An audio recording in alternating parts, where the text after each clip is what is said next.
Majority of सारे हिंदू, एक आवाज आपको सुनाई दी? कल की न्यूज है। हाँ, कल की न्यूज एक आवाज सुनाई दी? नहीं।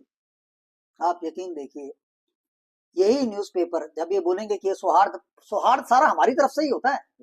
अगर किसी मुस्लिम को किसी बस में पीट भी दिया होगा ना किसी बात पे, उसमें एंगल ढूंढा जाएगा मुस्लिम नॉन मुस्लिम का, और वो फ्रंट पेज में छपेगा और सारी दुनिया में बवाल मचेगा जैसे मुस्लिम मुस्लिम के साथ कैसा हो रहा है। ठीक, कभी आप देखोगे किसी का रेप हो गया, किसी लड़की का अनजान जगह में, कोई किसी को जानता नहीं, लेकिन आएगा दलित लड़की का रेप हो गया, अब नीचे अंदर पढ़ोगे पता चलेगा करने वाला भी दलित ही था। आप समझो, मुस्लिम लड़की का रेप करने के मारा हिम्मत ही नहीं है लोगों को, वो खुद ही कर लेते हैं, बाहर कोई करने की हिम्मत करके दिखा दे। सारी एट्रोसिटीज हमारे साथ होती है, लेकिन अखबारों में छपता है ऐसे कि जनरल। और आप देखेंगे पूरे टाइम पे अगर कोई रिसर्च कर लेना कितने रेप और कितने मर्डर हो रहे हैं, तो मेजोरिटी ऑफ मुस्लिम जो 10-15% होगा, वो साला 70% से ज्यादा इन 2-3 हीनियस क्राइम में वही शामिल होगा, लेकिन तब वो मुस्लिम नहीं होता। लेकिन जब उसके अगेंस्ट होता है तब वो मुस्लिम हो जाता है। ये हमारा पेपर मीडिया है। नहीं, जो मुस्लिम बुद्धिजीवी हैं, जिनको हम बुद्धिजीवी कहते हैं, जो पढ़े लिखे लोग हैं, वो भी उसका विरोध नहीं करते। मुस्लिम बुद्धिजीवी इतने, हमारा जो वो भी बॉलीवुड है विरोध नहीं जिसमें भरे पड़े हैं, एक हाँ, से एक भर के पड़े हैं, बातें हाँ, इतनी करते हैं। एक बात बताइए, वो क्या मर गए थे? क्या वो जिंदा नहीं थे जब कश्मीर में इतना जीनोसाइड हुआ? आपने कभी कोई आवाजें सुनी?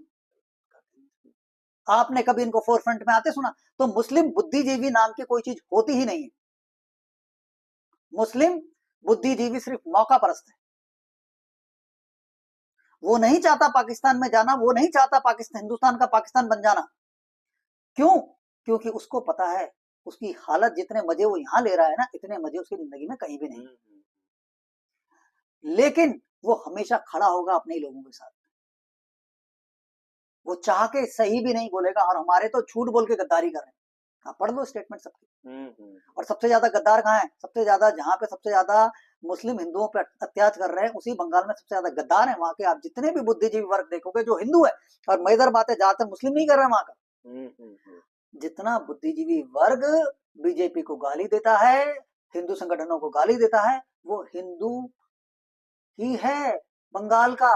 और बंगाल में उसकी हालत खराब है, और यकीन मानने से चलेगा 20 साल में आपको ज्यादातर बंगाली पलायन करते हुए दिखेंगे, यानी कि भागने की आदत हो चुकी है। आदत हो चुकी। जो कौम ममता बनर्जी को और मोइना मित्र को इन सबको झेल लेती है, अपना लीडर बना लेती है, उस काम से आप ज्यादा एक्सपेक्टेशन कर नहीं सकते। नहीं कर सकते। इतनी मुर्दा कौम, और सारे पढ़े लिखे हैं, लेकिन कितने मुर्दा हैं आपको ऐसा, इनको एहसास भी नहीं है। एहसास